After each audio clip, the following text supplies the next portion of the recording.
Docks Marine opens 7 days a week from 8 to 5. Sales, rental, service, all in one place. It's at Docks Marine, 5803 Eichard Ridge Road. Time for your look at local sports. On WHKY News, I'm Jason Savage. We start with high school football action from Friday night. All of these were non-conference matchups, as Alexander Central was a 28-19 winner at North Iredell. East Burke edged out Drawn 12-7. Newton Conover falls to East Rutherford 62-15. Freedom wins against Forest View 26-7. High Brighton wins Black and Blue Friday 38-6 over West Caldwell. South Caldwell lost at North Surrey 37-6. Bunker Hill fell on the road to Rambleman 35-21. Maiden lost to Watauga on the road 24-13. And Fretty 4 lost in overtime to West Lincoln in the Battle for Hog Hill 27-21. Bandy's, Hickory, and St. Stephen's were all off this past Friday night. Caldwell Community College volleyball won the first game of a tri-match on Saturday, defeating Virginia Peninsula 3-0, sweeping them. Destiny Jordan had 8 kills to pace the Cobras. Josie Chappell had 14 assists, while Taylor McClure added 11. Cobras would win in straight sets against the host school, Lewisburg Community College, 3-0. Lainey Craig had 10 kills in leading the Cobras in that one. Taylor McClure had 16 assists. Cobras swept the tri-match, winning those 2 matches in straight sets to improve to 7-1 on the season. They'll be back in action tomorrow when they travel to Cleveland Community College in Cleveland, Tennessee.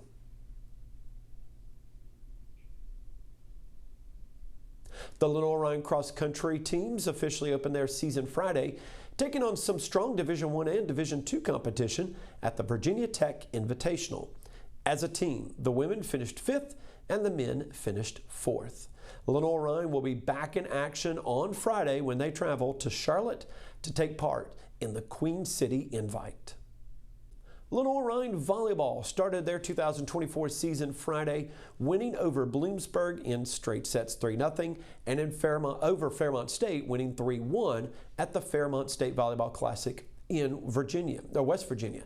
The Bears also picked up wins on Saturday over Virginia Union and Slippery Rock as the Bears improve to 4-0 on the season. It's the first time the Bears are 4-0 since the 2019 season, when they actually opened up with a 5-game winning streak. Now LR will look to get that 5th win of the season when they have their home and conference opener tomorrow night at 7 against Coker. Lenoir-Rhyne women's soccer opened up the Joe Finema era strong with a huge 4-1 win over UNC Pembroke on the road on Sunday. Emerson Talley scored 2 goals, including the game's first goal in the 19th minute. It was the first 2 goals of the senior's career. LR 1-0 to open up the season. They will travel to 12th ranked Lee on Thursday for an early season non-conference matchup. Kickoff is set for 5 o'clock from Cleveland, Tennessee. Lenoir-Rhyne men's soccer opened up their season losing to 19th ranked Lynn 4-0 last night on the road. Bears are 0-1. They will face Nova Southeastern on the road in Fort Lauderdale, Florida on Wednesday.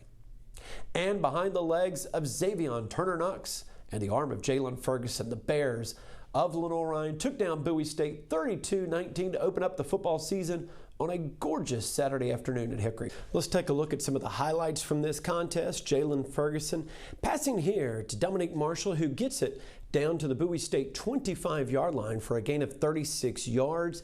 On the very next play, Xavion TURNER-KNOX goes off to the left side of the line, 25 yards here for the score, and the Bears struck first with 8:43 left to play in the first half. Now on the ensuing drive, Bowie State back deep, forced to punt on a 4th and 17, and the ball goes into orbit, snapped well over the punter's head into the back of the end zone for a safety, and the Bears led 9-0. We move now to the second half.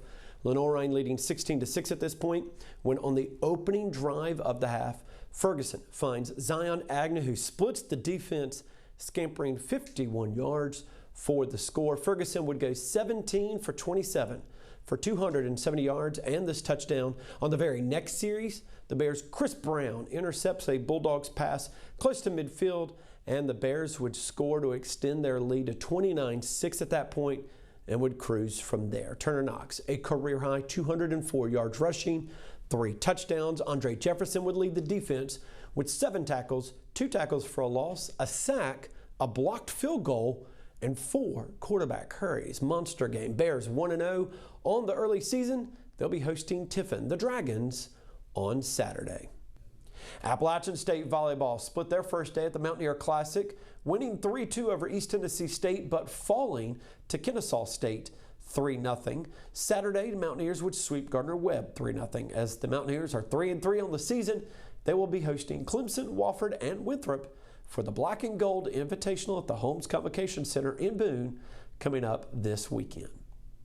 In the first meeting since February of 2021, Appalachian State women's soccer fell to Davidson 4-1 yesterday.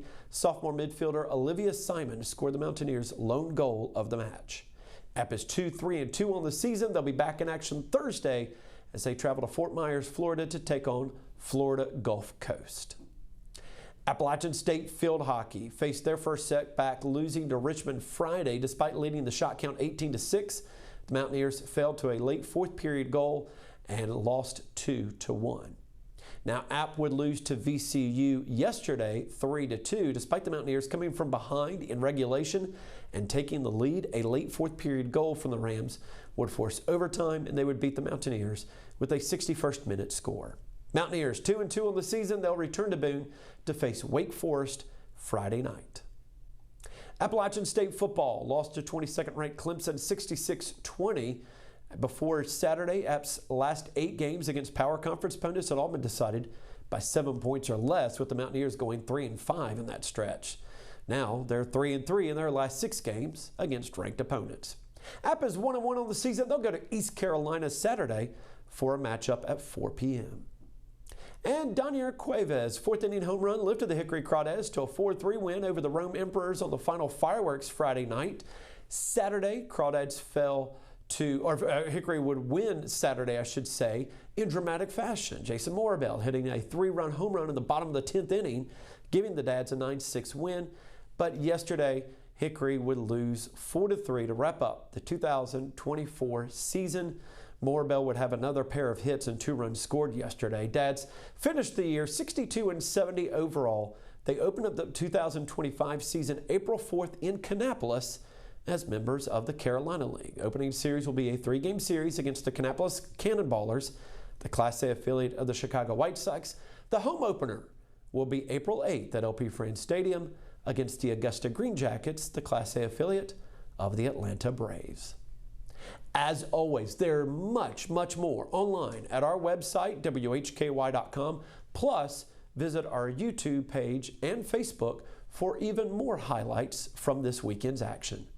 As always, stay tuned to WHKY News.